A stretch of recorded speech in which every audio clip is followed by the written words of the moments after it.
Night after a female keeper was mauled to death by a tiger. She's the third to be killed at a New Zealand zoo in 6 years. Multiple investigations are taking place, while the future of the Sumatran tiger known as Oz is uncertain. Reporter Helen Castles is at the scene in Hamilton. Helen. Good evening. Well, it's understood the keeper was cleaning the enclosure when the attack happened this morning. There were about a dozen people visiting the zoo at the time, mostly families, and none of them saw what happened. Our cameras were there as visitors were told to leave and the zoo was shut down. Zookeepers came up and said everyone has to kind of get out, and yeah, they seemed a bit panicky, so I thought maybe an animal escaped. They never said one word to us. The aftermath of what happened kept behind these gates.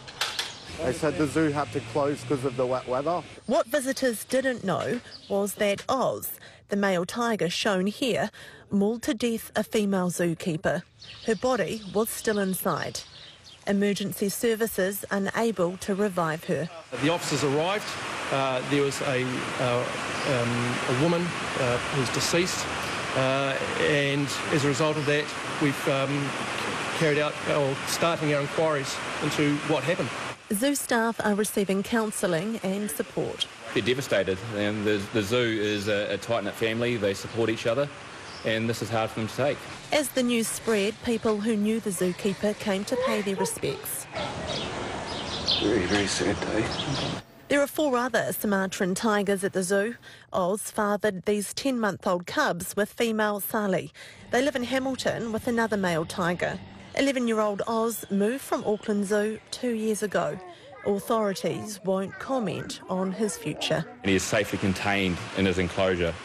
All other animals at the zoo are appropriately contained. It's the 3rd death at a New Zealand zoo in 6 years.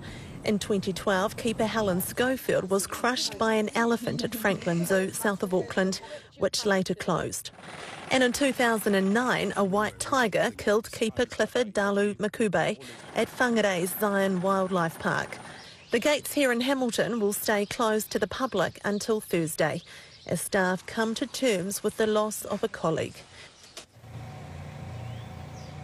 Well, the zoo is run by the Hamilton City Council, and they're working with the police, the Ministry for Primary Industries and Workplace Safety to get to the bottom of how and why the attack happened. Thank you, Helen. Helen Castles at Hamilton Zoo.